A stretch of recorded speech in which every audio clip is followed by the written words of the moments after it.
parle de nous, qui parle de nos blagues, qui parle de nos codes, qui parle de nos villes. Un vrai manga qu'en tant que lecteur français on pourrait s'approprier et qui serait écrit par un auteur de manga, bah en fait ça me manque un peu. Et donc finalement est-ce que ce manga qui cocherait toutes ces cases que je viens de vous dire, que nous en tant que français on pourrait s'approprier, ce manga que peut-être que la France attend, peut-être ce manga dont la France a besoin, peut-être ce manga qui va sauver la France. Est-ce que ça serait pas un manga sur la pétanque? Alors attendez, coupez pas la vidéo, allez, on y va, laissez-moi vous expliquer, générique.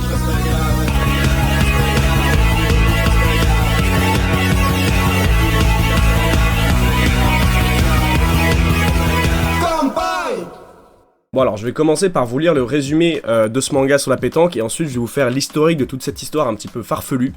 Mais restez avec moi, je vais vous emmener avec moi, ça va être bien. Donc le manga s'appelle Road to Pastaga.